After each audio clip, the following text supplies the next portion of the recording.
एक तो क्षर ब्रह्म, एक अक्षर ब्रह्म, एक क्षर पुरुष। उसको क्षर ब्रह्म को अक्षर पुरुष भी कहते हैं, जैसे अभी 15वें अध्याय के 16 में आपने पढ़ा। तो क्षर पुरुष यानी क्षर ब्रह्म, ये ज्योति निरंजन काल है, 21 ब्रह्मांड का मालिक है, इसको क्षर पुरुष भी कहते हैं। ये ब्रह्मा विष्णु महेश का पिता है, इसको सदाशिव भी कहते हैं। और अक्षर ब्रह्म ये परब्रह्म को कहते हैं, जो सात संग ब्रह्मांड का स्वामी है, इसको अक्षर पुरुष भी कहते हैं। और तीसरे नंबर का जो उत्तम पुरुष है तो अन्य परमात्मा इति उदारते, ये लोग तरम आविश्य विभर्ति अवय ईश्वर, वो परम अक्षर ब्रह्म है, वो तीसरे नंबर का वो परम अक्षर ब्रह्म है। अब प्रसंग चल रहा है कि हमारे सदग्रंथों में कितना निर्णायक ज्ञान दे रखा है, और हमें अब तक ब्रह्मा विष्णु महेश से ऊपर हमारी बुद्धि नहीं उठा थी, और ब्रह्मा विष्णु महेश से ऊपर किसी की बुद्धि गई है ऋषि महर्षियों की, वो ब्रह्म तक सीमित है। और ब्रह्म को घुमा फिरा करके वहीं ले आते हैं कि ब्रह्मा विष्णु महेश यही तीनों सर्वेश्वर हैं। कभी विष्णु के बारे में कहते थे कि विष्णु तीनों रूप धारण करके स्थिति सृष्टि और संहार करता है, क्योंकि अभी तक हमें निर्णायक ज्ञान मिला नहीं था, हमारी समझ ना थी हमारे पुराण क्या बताना चाहते। जबकि पुराणों में क्लियर लिखा है कि ये सदाशिव अलग है और ब्रह्मा विष्णु महेश रुद्र ये अलग है, और ये सदाशिव ये काल है, और इससे ऊपर, और इसी ने ये गीता जी बोली है। गीता जी का ज्ञान इसी ने बोला था। इस सदाशिव कहो, इसे क्षर पुरुष कहो, ब्रह्म कहो, क्षर ब्रह्म को। अब इसने श्री कृष्ण जी में प्रवेश करके प्रेत की तरह ये गीता जी का ज्ञान युद्ध करवाने के लिए बोला था। नहीं, श्री कृष्ण जी युद्ध नहीं कराना चाहते थे, वो तो 3 बार शांति दूत बनकर गए थे, और लास्ट में जब देखा था कि ये नहीं मानते, ये फैसला कर दिया था कि एक तरफ तो मैं होऊंगा, एक तरफ मेरी सेना होगी, और मैं हथियार भी नहीं उठाऊंगा।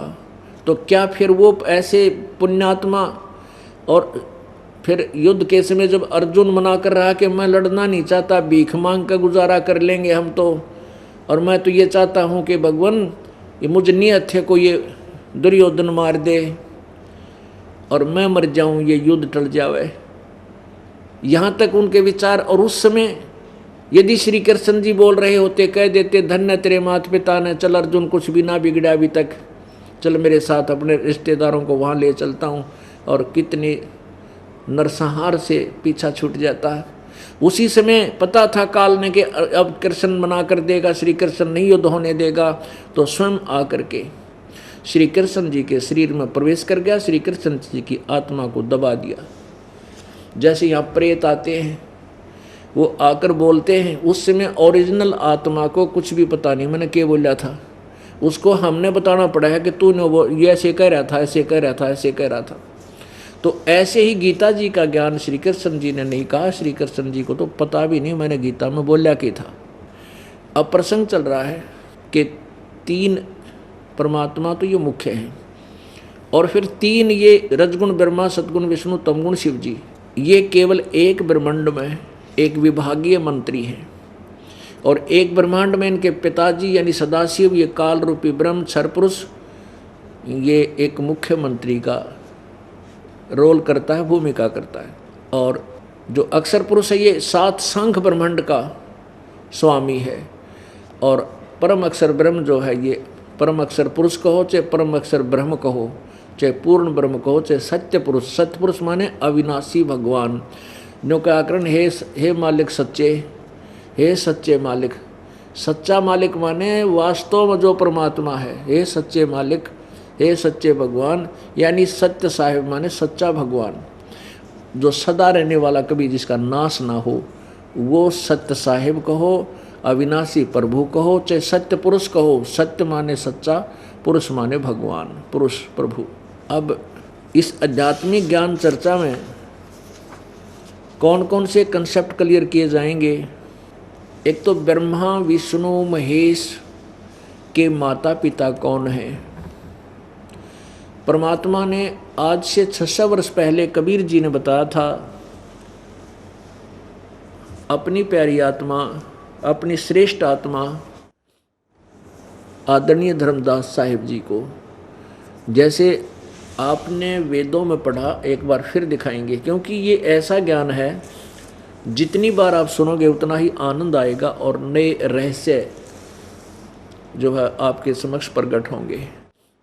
ये दास जब से सत्संग करने लगा है उसी समय से यही ज्ञान आपको दोहरा रहा है कि पूर्ण परमात्मा कबीर जी हैं, जो बनारस में एक जुलाहे धानक की भूमिका करके 120 वर्ष रहकर सहश्री आए थे, सहश्री चले गए।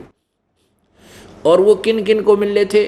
आदरणीय धर्मदास जी को आकर के सतलोक से मिले, आदरणीय रामानंद जी को मिले, आदरणीय मुल्कदास जी को मिले, आदरणीय दादू दास जी को मिले, आदरणीय गीसा दास जी को मिले, आदरणीय नानक साहिब जी को मिले, आदरणीय संत गरीबदास जी को मिले। और यही पवित्र वेद बताते हैं कि वो परमात्मा अपने लोक से चलकर आता है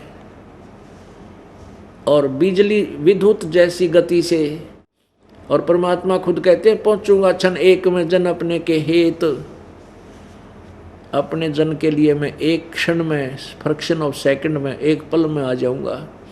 सतलोक से चल के एक पल में आ जाता हूँ। अब देखिएगा ऋग्वेद मंडल नंबर 9 और सूक्त नंबर 86 के मंत्र 26-27। ये देखिएगा ऋग्वेद, ये कहाँ से प्रकाशित है? प्रकाशक हैं सार्वदेशिक आर्य प्रतिनिधि सभा, मैरी सिद्धांत भवन, रामलीला मैदान, नई दिल्ली। ये देखिएगा, ये है ऋग्वेद मंडल नंबर 9 सूक्त नंबर 86। इसके मंत्र नंबर 26 में क्या कहा है? यज्ञ करने वाले यजमानों के लिए परमात्मा, यजेव माने जो भक्ति करते हैं, यजन करते हैं, पूजन करते हैं, जो भक्ति करते हैं, उनके लिए परमात्मा सब रास्तों को सुगम करता हुआ उनके सब रास्ते खोल देता है, उनके विघ्नों को मर्दन करता हुआ उनके आने वाले संकटों का विनाश कर देता है और उनको पवित्र करता हुआ और अपने रूप को सरल करता हुआ।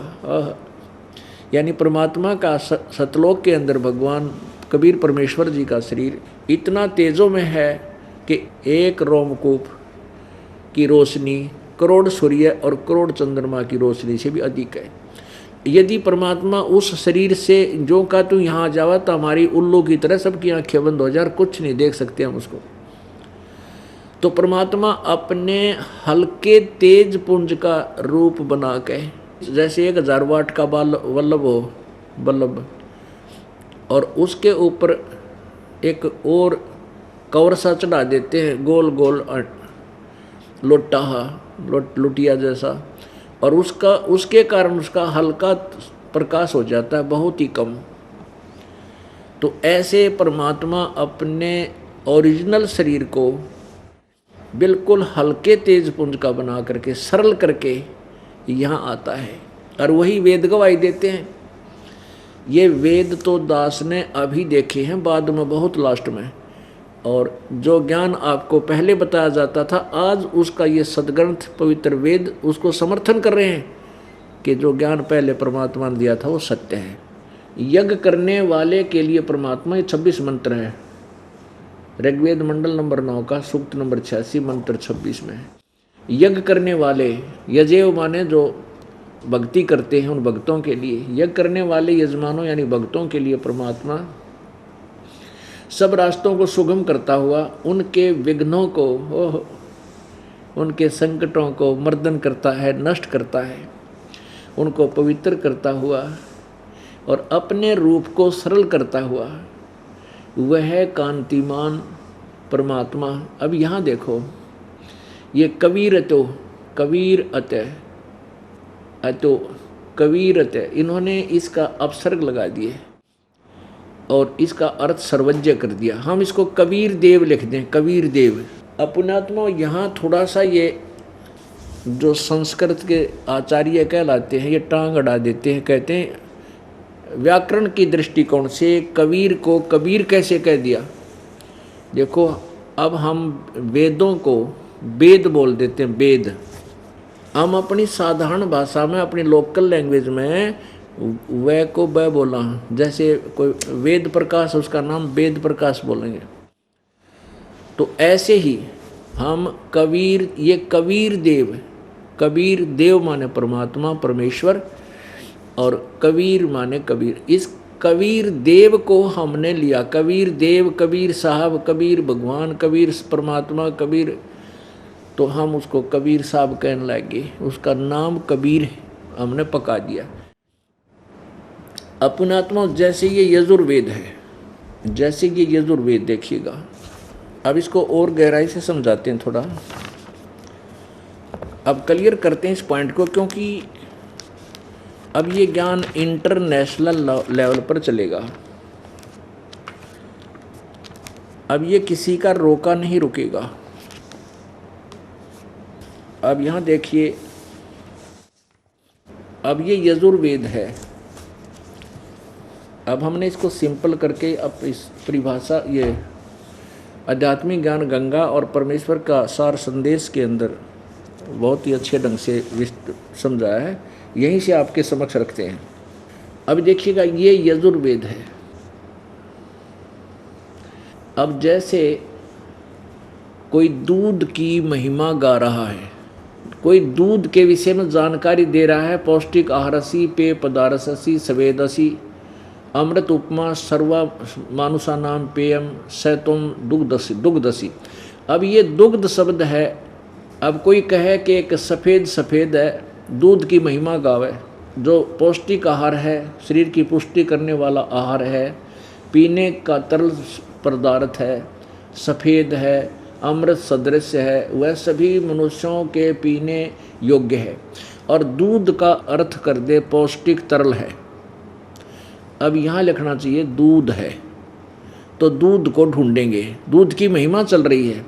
इसी प्रकार कि यदि कोई सफ़ेद पीने का कोई पदार्थ है जो अमृत समान है, बहुत पौष्टिक है, वह सब मनुष्यों के पीने योग्य है, वह तरल है।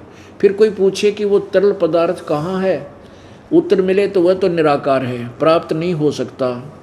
तो यहाँ पर दुग्ध को तरल पदार्थ लिख दिया जाए, तो उस वस्तु दूध को कैसे पाया वह जाना जाए, जिसकी उपमा ऊपर की गई है। यहाँ पर दुग्ध को दूध लिखना था, जिससे पता चले कि वो पौष्टिक आहार दूध है, फिर व्यक्ति दूध नाम से उसे प्राप्त करता है। आओ विचार करें, यदि कोई कहे कि दुग्ध को दूध कैसे लिख दिया, ये लंबी प्रकरण यहाँ देखते हैं। ठीक इसी प्रकार कोई कहे कि कबीर देव को कबीर परमेश्वर कैसे सिद्ध कर दिया, यह तो व्यर्थ का वाद विवाद है। जैसे यजुर्वेद है, यह एक धार्मिक पवित्र पुस्तक है, इसमें प्रभु की यज्ञ स्तुतियों की ऋचाएँ लिखी हैं, और प्रभु कैसा है, कैसे पाया जाता, सब विस्तृत वर्णन है। अब पवित्र यजुर्वेद की महिमा कहें कि प्रभु की यज्ञ स्तुतियों की ऋचाओं का भंडार है, बहुत अच्छी विधि वर्णित है, वह एक अनमोल जानकारी है। और यह लिखे नहीं कि वह यजुर्वेद है, अपितु यजुर्वेद का अर्थ लिख दें कि वह यज्ञ स्तुतियों का ज्ञान है। तो उस वस्तु पवित्र पुस्तक को कैसे पाया जा सके, उसके लिए लिखना होगा कि वो पवित्र पुस्तक यजुर्वेद है, जिसमें यज्ञ ऋचाएँ हैं। यहाँ देखिएगा, अब यजुर्वेद को संधि छेद करके लिखें यजुर। अब देखो ऊपर रह लग गया, इसके आधार है, इसको ऐसे लिख देते हैं।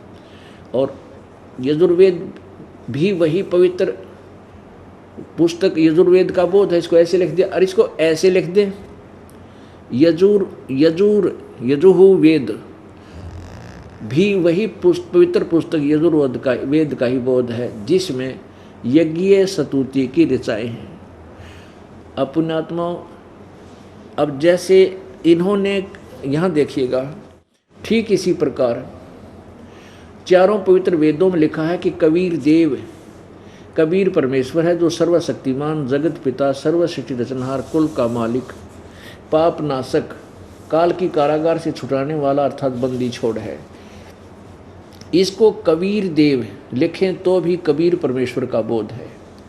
इसको ऐसे लिख दें कवि, जैसे अब प्रसंग कहाँ से चला है कि जैसे इस पवित्र ऋग्वेद मंडल नंबर 9 में सूक्त 86 के मंत्र नंबर 26 में इन्होंने ये यहाँ कबीर शब्द है, कबीर, हम कबीर कहने लगे इसको, कबीर अत्यो कबीर देव, यहाँ कबीर लिखा तो भी हमने कबीर देव कहना पड़ेगा। जैसे यजु लिखा हो तो यजुर्वेद बोलना पड़ेगा उसको, तो कवि यहाँ लिखना चाहिए था कबीर देव। वो कबीर देव है जो यज्ञ करने वाले यजमानों के लिए परमात्मा सब रस्तों को सुगम करता हुआ उनके विघ्नों यानी उनके संकटों का नाश करता है, मर्दन करता है, उनको पवित्र करता हुआ और अपने रूप को सरल करता हुआ आसान, वह कांति में परमात्मा कबीर। यहाँ कबीर देव लिख देना था, कबीर देव। कभी इन्हें सर्वज इसका अर्थ कर दिया सर्वज, जैसे दूध का अर्थ कर दे पेय पदार्थ, तरल पदार्थ, तो वो अनुवाद को जचा नहीं। वो कबीर देव विद्युत के समान बिजली की तरह लीला करता हुआ एक सेकंड में वर्णीय पुरुषों को यानी श्रेष्ठ भक्तों को प्राप्त होता है। आगे देखो, और वो कहाँ रहता है? 27 में प्रेम की सैकड़ों धाराएं जो नाना रूप में स्थित होकर लाभ कर रही हैं परमात्मा को प्राप्त होती हैं। प्रकाश पुंज परमात्मा को, प्रकाश पुंज परमात्मा को वृद्धि वृत्तियाँ विषय करती हैं, जो परमात्मा ध्रुवलोक के तीसरे पृष्ठ पर विराजमान है, यानी एक देशीय है। परमात्मा उस सतलोक के तीसरे पृष्ठ पर विराजमान है, यानी तीसरे लोक में। अब यहाँ स्पष्ट लिखा है कि जो परमात्मा सतलोक से चलकर आता है वो ऊपर के एक स्थान पर विराजमान है, एक स्थान पर एक देशीय है, और वहाँ से चलकर आता है। वो किस उद्देश्य से आता है ये भी आपको प्रमाणित करते हैं। ऋग्वेद मंडल नंबर 9 सूक्त नंबर 82 का वो परमात्मा कैसा है? मनुष्य सदृश है। देखिएगा ऋग्वेद मंडल नंबर 9 सूक्त नंबर 82 यानी 82 में मंत्र नंबर 1, जो सर्व उत्पादक प्रभु प्रकाश स्वरूप सद्गुणों की वृष्टि करने वाला, पापों को हरण करने वाला, वह राजेव, संस्कृत में राजेव राजा के समान, राजा के समान दर्शनीय है, यानी देखने योग्य है, साकार है। वह पृथ्वी आदि लोकांतरों के चारों ओर शब्दमान हो रहा है। वर्णीय पुरुषों को, वर्णीय माने श्रेष्ठ भक्तों को, जो दृढ़ भक्त हैं यानी सच्चे भक्त हैं, दृढ़ भक्त हैं, उसको पवित्र करता हुआ प्राप्त होता है, उनको आकर मिलता है। और जिस प्रकार विद्युत स्नेह वाले स्थानों को आधार बनाकर प्राप्त होता है, इसका भाव यह है कि वो बिजली की तरह तीव्रगामी है और अपने पुण्य आत्माओं को आकर मिलता है। अब 2 में देखो, हे परमात्मन उपदेश करने की इच्छा से आप यहाँ सच्चा ज्ञान देने की इच्छा से आप महापुरुषों को प्राप्त होते हो।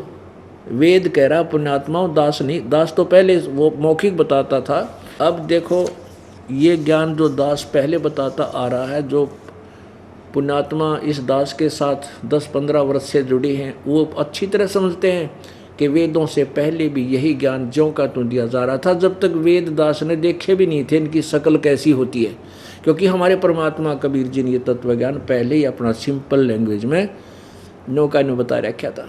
अब कबीर परमात्मा है, वो काशी माने वाला धानक, वो जुलाहा को पूर्ण परमात्मा है। उसको परमात्मा को परमात्मा परु करने के लिए इन पवित्र सदग्रंथों का सहयोग लिया जा रहा है, और बार बार इतना ज्ञान दिया जा रहा है कि आपको ये दृढ़ विश्वास हो जाए कि कबीर इज गॉड। जिस दिन पूरे विश्व को ये विश्वास हो जाएगा कबीर भगवान है, फिर अधिक कहने की आवश्यकता नहीं पड़ेगी।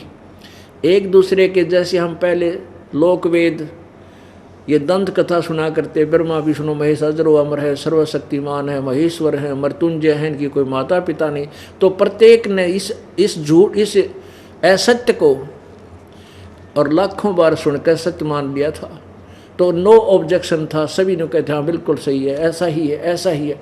ये सत्य ज्ञान, ये तत्व ज्ञान प्रत्येक जन के मुंह पर चढ़ जाएगा, जुबान पर चढ़ जाएगा एक दिन, तो उस दिन फिर कहने की आवश्यकता नहीं पड़ेगी, केवल यही कहना पड़ेगा ये मंत्र जाप करो और परमात्मा ना भजने के अवगुण हानि और भजने से लाभ, केवल इतना ही बताना आवश्यक होगा। अब लाभ हानि तो ये दास थोड़ी बता पाता है, लेकिन ये निर्णय करना अति आवश्यक होगा कि भगवान कौन है और वो कैसा है, कहाँ रहता है, किसने देखा है। तब हमारा हृदय स्वीकार करेगा कि सचमुच परमात्मा ये है, फिर हम भक्ति करेंगे, फिर तो निसंशय हो जाएंगे, फिर कोई डाउट ही रहेगा।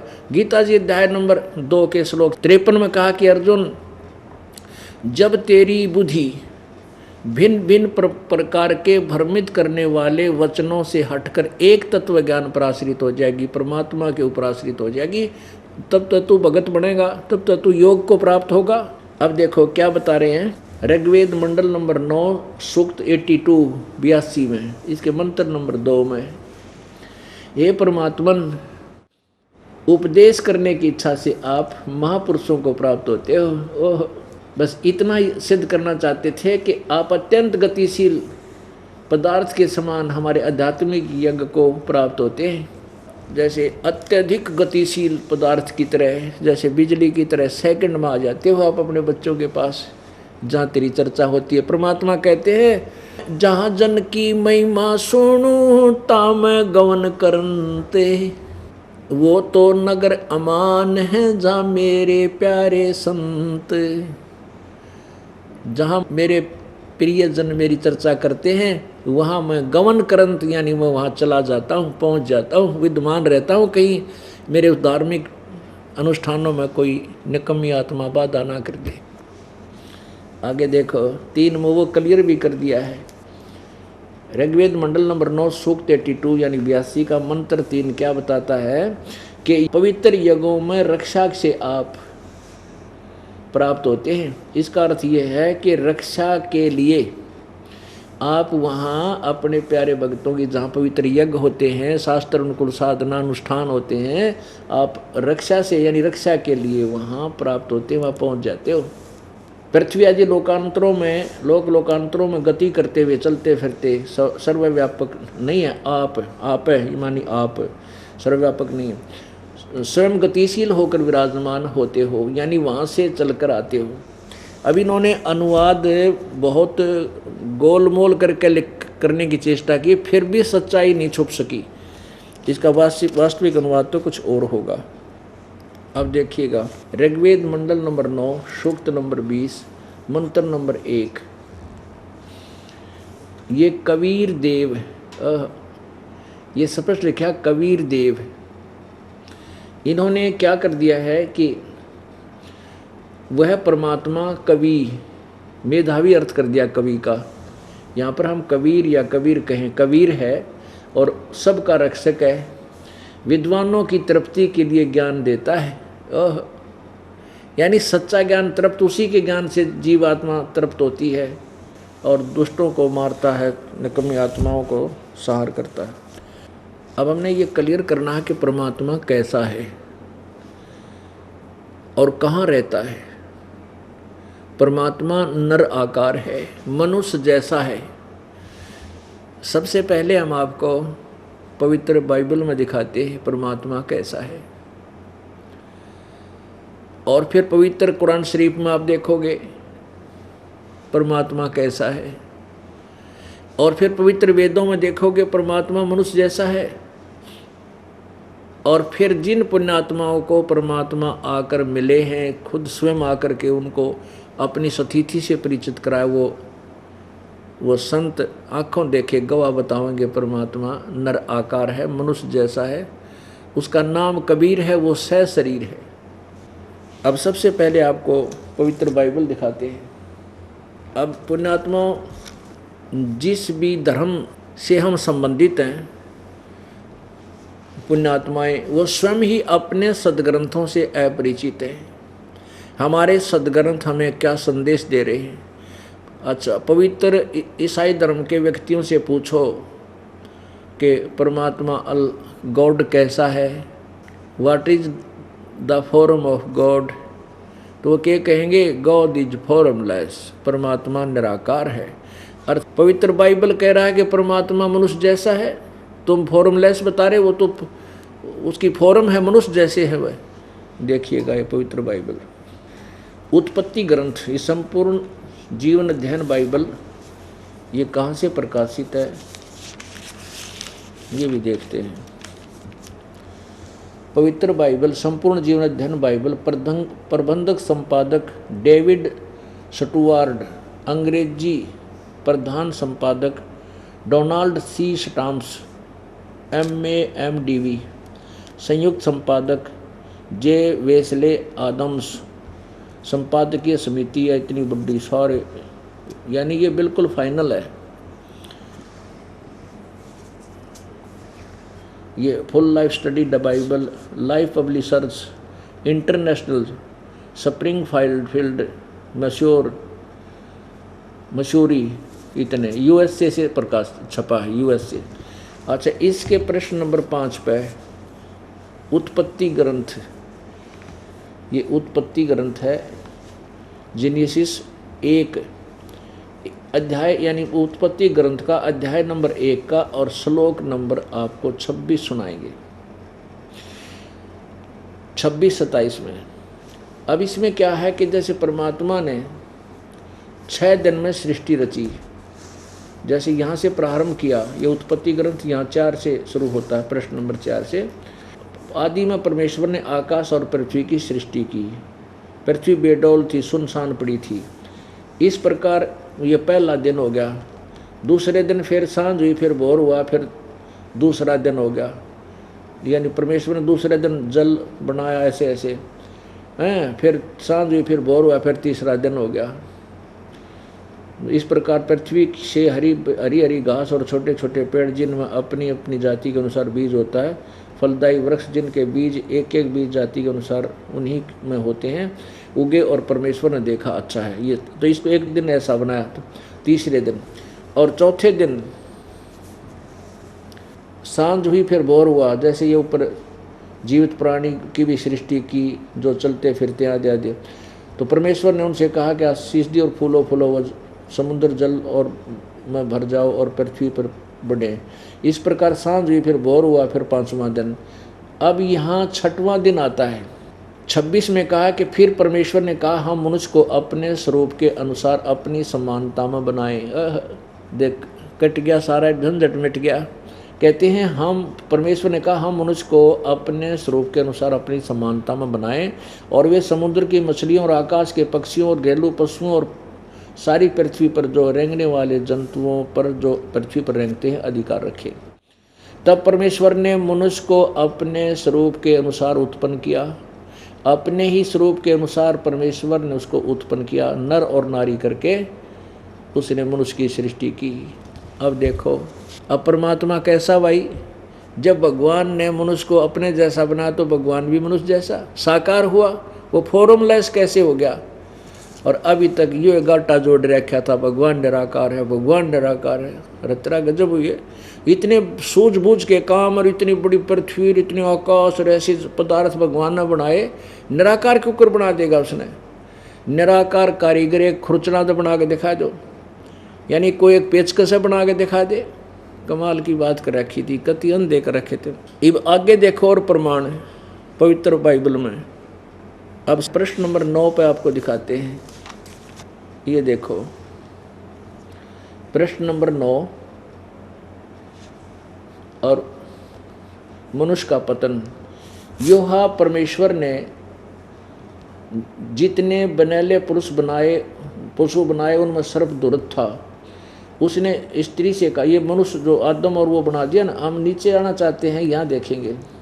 परमात्मा ने, उस भगवान ने क्या करा कि उनको एक वाटिका में छोड़ दिया, आदम और उसकी पत्नी हव्वा को।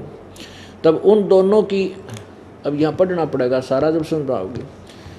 अब परमात्मा ने, जैसे आपने पढ़ा कि परमात्मा ने, ईश्वर ने, परमेश्वर ने नर और नारी करके उनकी सृष्टि की। तो इसमें ज़्यादा डिटेल ना बता करके केवल अपना मतलब की बातें हम लेना चाहते हैं। तो उसमें क्या कहा है कि आदम और हव्वा वो पति पत्नी बना दिए और उनको एक बाग में छोड़ दिया। उस बाग के और भगवान ने उनसे कहा कि तुम इस बगीचे के सब फल खाना लेकिन बीच वाले फल नहीं खाना। तो एक दिन सर्प ने बता दिया कि तुम बीच वाले फल क्यों नहीं खा रहे। तो उन्होंने बताया सर्प से कि भगवान ने मना किया हमारे को बीच वाले फल खाने से। अब ये पढ़ के देखो जब बात बनेगी। योहा परमेश्वर ने जितने बनेले पशु बनाए थे उन सब में सर्प दुरुत था। उसने स्त्री से कहा, क्या सच है कि परमेश्वर ने कहा कि तुम, अब यहाँ से शुरू करना पड़ेगा। तब परमेश्वर ने आदम को भूमि की मिट्टी से रचा और उसके नथनों में जीवन का श्वास फूंक दिया। आदम जीवित प्राणी बन गया। और योहा परमेश्वर ने पूरब की ओर अदन में एक वाटिका लगाई। वहाँ आदम को जिसे उसने रचा था रख दिया, आदम को वहाँ रख दिया। और योहा परमेश्वर ने भूमि के सब भांति के वृक्ष जो देखने में मनोहर और उनके फल खाने में अच्छे थे उगाए, और वाटिका के बीच में जीवन के वृक्ष को भी और भले बुरे के ज्ञान के वृक्ष को भी लगाया। यहाँ देखिए, तब योहा परमेश्वर ने आदम को लेकर अदन की वाटिका में रख दिया और उसमें काम करे और उसकी रक्षा करे। वह उसमें काम करे और रक्षा करे। और योहा परमेश्वर ने आदम को आज्ञा दी कि तू वाटिका के सब वृक्षों के फल बिना खट के खा सकता है, पर भले बुरे के ज्ञान का जो वृक्ष है उसका फल तू कभी न खाना, क्योंकि जिस दिन तू उसका फल खाएगा उसी दिन अवश्य मर जाएगा। ये भगवान ने डरा दिया था आदम को। फिर योहा परमेश्वर ने कहा कि आदम का अकेला रहना अच्छा नहीं, मैं उसके लिए ऐसा सहायक बनाऊंगा जो उससे मेल खाए। तब योहा परमेश्वर ने आदम को भारी नींद में डाल दिया और जब वह सो गया तो उसने उसकी एक पसली निकालकर उसकी जगह मांस भर दिया। और योहा परमेश्वर ने उस पसली को जो उसने आदम से निकाली थी सत्री बना दिया और उसको आदम के पास ले गया। तब आदम ने कहा, अब ये मेरी हड्डियों में की हड्डी है और मेरे मांस में का मांस है, इसलिए इसका नाम नारी होगा, क्योंकि यह नर में से निकली है। इस प्रकार पुरुष अपने माता पिता को छोड़ अपनी पत्नी के मिला रहेगा और वह एक ही तन बने रहेंगे। आदम और उसकी पत्नी दोनों नंगे थे, वह लज्जाते न थे। अब ये आपने 8 पृष्ठ पर पढ़ा, 9 पे देखो, यहाँ से शुरू होगा। योहा परमेश्वर ने जितने बनेले पशु बनाए थे उन सब में सर्प दुरुत था, सर्प तेज चालाक था। उसने स्त्री से कहा कि क्या सच है कि परमेश्वर ने कहा है तू इस वाटिका के किसी वृक्ष का फल न खाना। स्त्री ने सर्प से कहा, इस वाटिका के वृक्षों के फल हम खा सकते हैं, पर जो वाटिका के बीच में है इस फल के विषय में परमेश्वर ने कहा है कि न तो तुम इसको खाना और न इसको छूना, नहीं तो मर जाओगे। अब तब सर्प ने स्त्री से कहा, तुम निश्चय ना मरोगे। सर्प ने बोला, तुम मरोगे नहीं, वरना परमेश्वर आप जानता है कि जिस दिन तुम उसका फल खाओगे उसी दिन तुम्हारी आंखें खुल जाएंगी, तुम भले बुरे का ज्ञान पाकर परमेश्वर के तुल्य हो जाओगे। अतः जब स्त्री ने देखा कि वह वृक्ष का फल खाने के लिए अच्छा और देखने मन भाऊ और बुद्धि देने के लिए चाहने योग्य भी है, तब उसने उसमें से तोड़कर खाया और अपने पति को भी दिया, उसने भी खाया, आदम ने भी खा लिया। तब उन दोनों की आंखें खुल गई और उनको मालूम हुआ कि वे नंगे हैं, इसलिए उन्होंने अंजीर के पत्ते जोड़ तोड़कर लंगोट बना लिए। तब योहा परमेश्वर जो दिन के ठंडे समय वाटिका में फिरता था, अब देखो साकार भगवान, कितने प्रमाण है। अब वाटिका में फिरता था, साकार था और कौन ये आवाज़ चल रही थी भगवान की, यानी वहाँ वो साकार वाटिका में फिरता था, घूमा था, का शब्द उनको सुनाई दिया। तब आदम और उसकी पत्नी वाटिका के वृक्षों के बीच यहोवा परमेश्वर से छिप गए। तब यहोवा परमेश्वर ने पुकार कर आदम से पूछा, तू कहाँ है? उसने कहा, मैं तेरा शब्द बारी में सुनकर डर गया, क्योंकि मैं नंगा था इसलिए मैं छिप गया। उसने कहा, परमात्मा ने कहा कि किसने तुझे बता दिया तू नंगा है? जिस वृक्ष के फल खाने को मैंने तुझे मना किया था, क्या तूने उसका फल खा लिया है? आदम ने कहा, जिस स्त्री को तूने मेरे संग रहने को दिया है उसी ने उस वृक्ष का फल मुझे दिया है और मैंने खाया है। तब यहोवा परमेश्वर ने स्त्री ने कहा, तूने यह क्या किया? स्त्री ने कहा, सर्प ने मुझे बहका दिया, तब मैंने खाया। पुण्य आत्माओं, इससे क्या सिद्ध हुआ कि परमात्मा साकार है। आगे देखो अब क्या है पुण्य आत्माओं, जैसे पूर्ण परमात्मा ने 6 दिन में सृष्टि रची, 7वें दिन विश्राम किया। इसी पवित्र बाइबल में अब 6ठा दिन आपने पढ़ा कि भगवान ने मनुष्य को अपने समान में बना दिया, नर नारी करके उनकी सृष्टि की और स्वयं 7वें दिन विश्राम किया। वो पूर्ण परमात्मा तो चले गए, विश्राम किया, वो तो एक स्थान पर बैठ गए।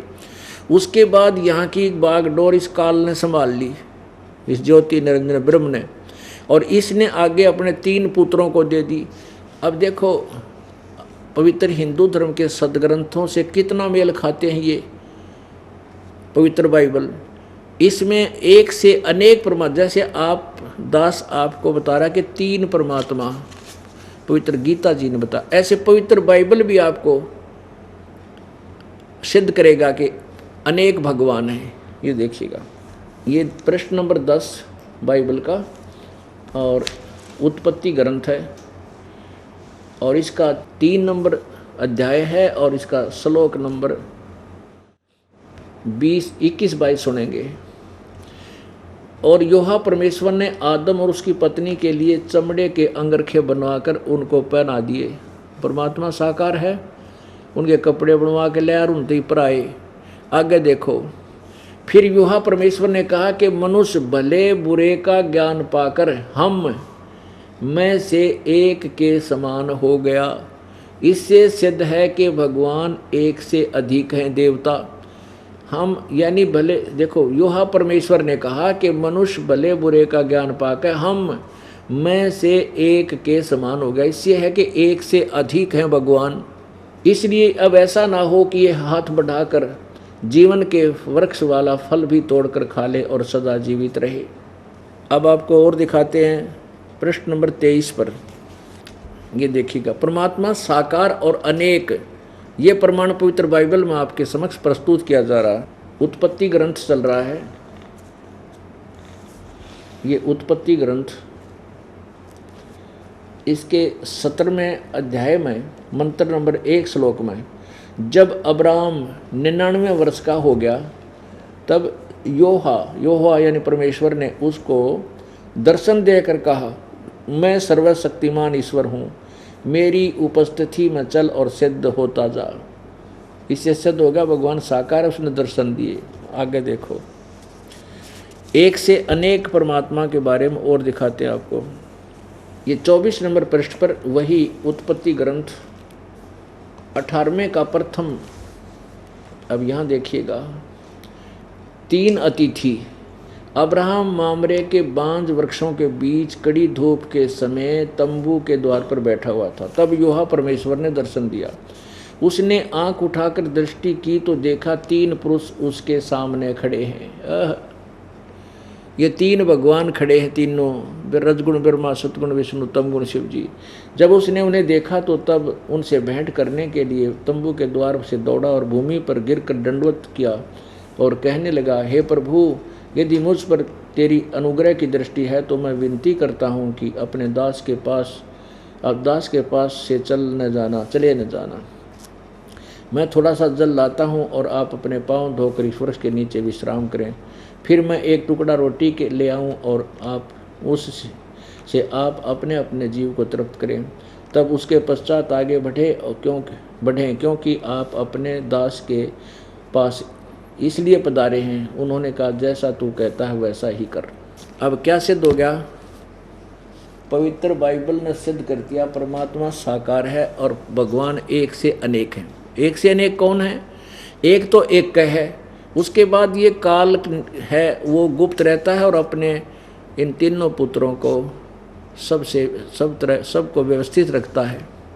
अब पुण्यात्माओं, पवित्र बाइबल ने सिद्ध कर दिया कि परमात्मा साकार है और ये अनेक परमात्मा भी, अनेक प्रभु स्वामी हैं। जैसे आपको परिभाषा प्रभु की बताई थी कि ये सभी साहब कहलाते हैं, सभी मालिक कहलाते हैं, लेकिन मालिकों की शक्ति में अंतर होता है। जैसे तहसीलदार साहब, SDM साहब, डिप्टी कमिश्नर साहब, कमिश्नर साहब, मंत्री साहब, मुख्यमंत्री साहब, प्रधानमंत्री साहब, राष्ट्रपति साहब, ये सभी साहब हैं, लेकिन इनकी शक्ति में अंतर है। तो पूर्ण परमात्मा जो है वो भी भगवान प्रभु कहलाता है, जो ओवरऑल कंट्रोलर है। और जैसे ये ब्रह्म एक परब्रह्म सातसंग ब्रह्मांड का स्वामी है, ये भी मालिक कहलाता है, प्रभु कहलाता है, स्वामी कहलाता है। और ये ब्रह्म सरपुरुष ये 21 ब्रह्मांड का मालिक है, स्वामी है, साहब है। और ब्रह्मा विष्णु महेश एक एक विभाग के एक ब्रह्मांड में 3 लोक में ही मालिक हैं, प्रभु हैं, राम हैं। ये भी साहब हैं, ये भी भगवान हैं, लेकिन इनकी शक्ति मंत्र है। यही सिद्ध कर दिया कि परमात्मा साकार है, नर आकार है, मनुष्य जैसा है, पवित्र बाइबल ने। अब यहाँ अपने पवित्र बाइबल के अंदर प्रश्न नंबर 5 पर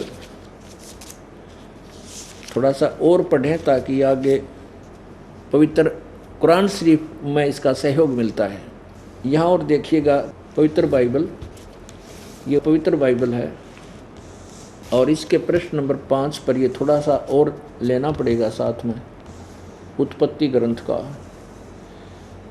आपने यहाँ तक पढ़ा है कि तब परमेश्वर ने मनुष्य को अपने स्वरूप के अनुसार उत्पन्न किया और अपने स्वरूप के अनुसार परमेश्वर ने उसको उत्पन्न किया, नर और नारी करके सृष्टि की। और परमेश्वर ने उनको आशीर्वाद दिया। ठीक है, आगे लिखा, फिर परमेश्वर ने उनसे कहा कि सुनो, जितने बीज वाले छोटे छोटे पेड़ सारी पृथ्वी के ऊपर हैं और जितने वृक्षों में बीज वाले फल होते हैं, वे सब मैंने तुमको दिए हैं, वे तुम्हारे भोजन के लिए। पुण्यात्मा, मनुष्य के लिए मांस खाने का आदेश भगवान का नहीं है। जिसने सृष्टि रची 6 दिन में और 7वें दिन तख्त पर जा बैठा, उसका आदेश नहीं है किसी को भी। मनुष्य के लिए क्या कहा है? फिर परमेश्वर ने कहा, सुनो, जितने बीज वाले छोटे छोटे पेड़ हैं और सारी पृथ्वी के ऊपर हैं और जितने वृक्षों में बीज वाले फल होते हैं, वे सब मैंने तुमको दिए हैं, वे तुम्हारे भोजन के लिए हैं।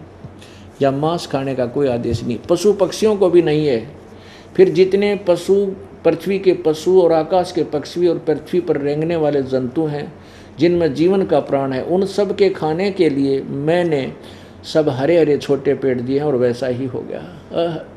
तब परमेश्वर ने जो कुछ बनाया था देखा तो क्या देखा कि सब बहुत अच्छा है। सांझ हुई, फिर भोर हुआ, इस प्रकार ये 6वां दिन हो गया।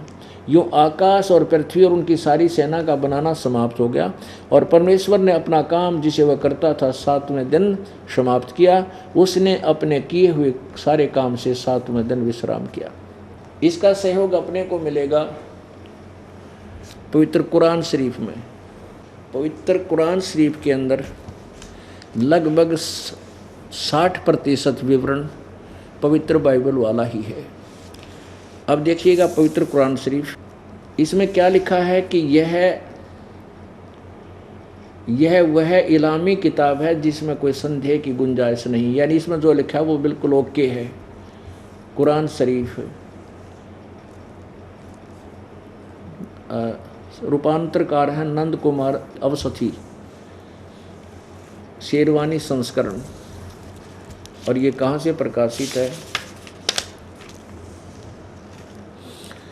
प्रकाशक हैं लखनऊ किताबघर, मौसम बाग, सीतापुर रोड, लखनऊ। अब देखिएगा सूरत फुरकानी 25 प्रश्न नंबर 604 पे कुरान शरीफ सूरत फुरकानी 25, इसकी 52 से प्रारंभ होती है। आयत नंबर 52 से हम देखेंगे। फला तुतियल काफिरन व जाहिदम बही बिहादन कबीरन। इसका अर्थ, ये तो अरबी भाषा को लिपि बदली और यहाँ अनुवाद किया। अब 52 में कुरान शरीफ ज्ञान दाता अल्लाह, जिसको हज़रत मोहम्मद अपना भगवान मानता है, पूरा मुसलमान समाज जिसको भगवान मानता, अल्लाह मानता है, तो वो क्या कह रहा है, ए पैगंबर अर्थात हे हज़रत मोहम्मद, तुम काफरों का कहा न मानना, और इस कुरान की दलीलों से जो मैं तुझे ज्ञान दे रहा हूँ उनका सामना बड़े ज़ोर से करो। अब इन्होंने कबीर का अर्थ, ये कबीरन शब्द लिखा है, कबीरन, इसका अर्थ बड़ा कर दिया। अब हम ज़्यादा पचेड़े ना पड़े, आगे चलते हैं। अब 52 में क्या कहा है, और इसका वास्तविक अर्थ ये है कि हज़रत मोहम्मद को कुरान शरीफ का ज्ञान देने वाला अल्लाह कह रहा है कि मैं तुझे जो बता रहा हूँ वो अल्लाह कबीर है। और इन्हीं के अनुवाद अनुसार मान लीजिए हम इसको छोड़ दें विवाद के प्रश्न को कि वो काशी वाला कबीर है, ये तो बाद में समझ में आएगा जब सारे गवाह सामने होंगे। हम इतना मान लें कि ये बड़ा मानते हैं कि वो कबीर का अर्थ बड़ा है, तो वो कुरान शरीफ का ज्ञान देने वाला अल्लाह कह रहा है कि वो बड़ा भगवान जो है, बड़ा भगवान कबीर, उसको ये काफिर लोग नहीं मानते, ये अन्य देवताओं की पूजा करते हैं, और इनकी बातों को तू मत मानना। मैं जो तुझे कह रहा हूँ ना कि वो परमात्मा ही पूजा के योग्य है, वही सर्वशक्तिमान है, और वो वही है कबीर, जिसने, यानी वो बड़ा भगवान मान कर चला, जिसने 6 दिन में सृष्टि रची, 7वें दिन विश्राम किया, और वो अविनाशी परमात्मा। इससे एक तो ये सिद्ध हो गया कि कुरान शरीफ के ज्ञान देने वाले भगवान से कोई और बड़ा भगवान है। आगे देखो, इसका अर्थ वास्तव ये है कि ए पैगंबर, तुम काफिरों का कहा न मानना, और इस कुरान की दलीलों से उनका बड़े जोर से सामना जोर से करो। इसका अर्थ ये है कि वो कबीर परमात्मा जो बड़ा भगवान है उसके लिए तू संघर्ष कर, लड़ना नहीं, संघर्ष करके उनकी बात ना मानना। वो तो मजाक करेंगे, तेरा हंसी करेंगे और न्यों कहेंगे कितने ले आ, और भगवान तू, मैं जो कह रहा हूँ मेरे द्वारा दिए गए ज्ञान पर विश्वास रख। उस कबीर पर, उस बड़े बड़े भगवान को ये अन्य काफिर लोग नहीं मानते, तो उस मेरी बातों पर विश्वास कर। और देखो ये वही है कबीर, ये वही बड़ा भगवान है जिसने 6 दिन में सृष्टि रची, जिसने सब मनुष्यों की सृष्टि की। देखिएगा अब 52 नंबर आयत में सूरत फुरकानी की देखिए, यही सूरत फुरकानी 25 607 पे 607 पे, और वही है जिसने 2 नदियों को मिला चलाया, एक का मीठा प्यास बुझाने वाला पानी और एक का खारी कड़वा, दोनों में एक आड़ और मजबूत रोक बना दी। अब 53 में, और वही है जिसने पानी की बूंद से आदमी को पैदा किया, फिर उसको साहिब नशे यानी किसी का बेटा या बेटी, ससुराल वाला यानी किसी का दामाद बहू बनाया, और तुम्हारा परवरदिगार हर चीज करने में शक्तिमान है। चमन।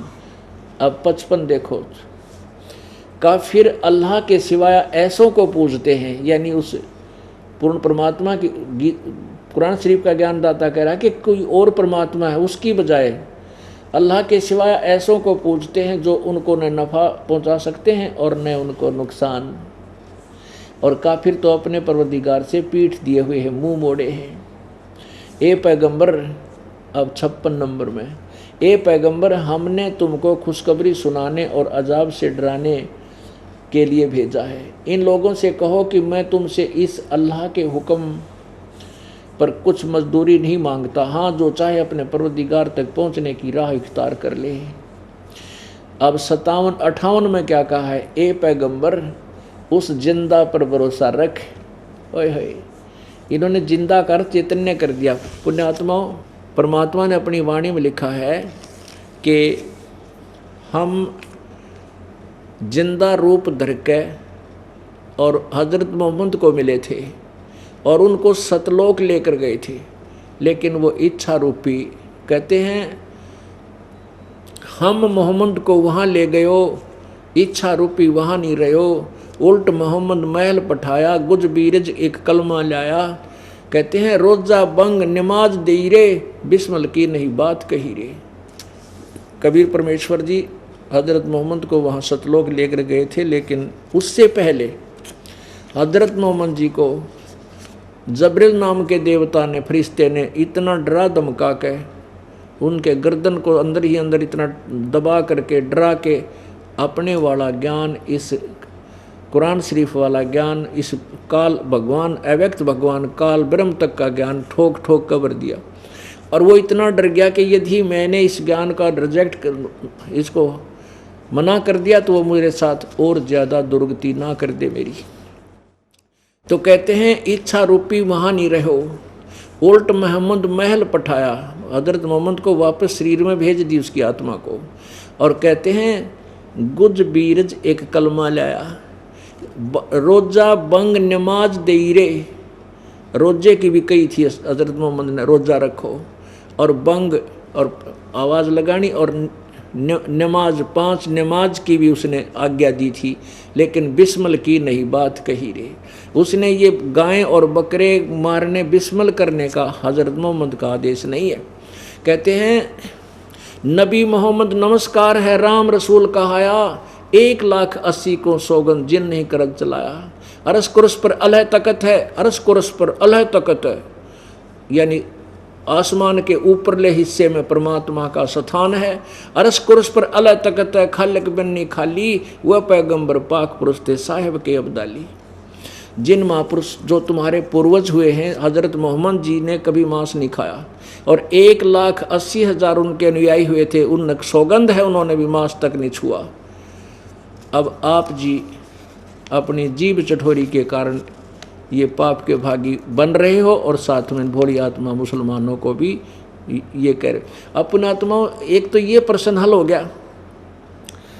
पवित्र बाइबल में जो 6 दिन में सृष्टि रचने वाला भगवान का आदेश है कि मांस नहीं खाना, केवल फलदार पौधे, बीजदार पौधे, फलदार वृक्ष, ये तुम्हारे लिए, नथिंग एल्स।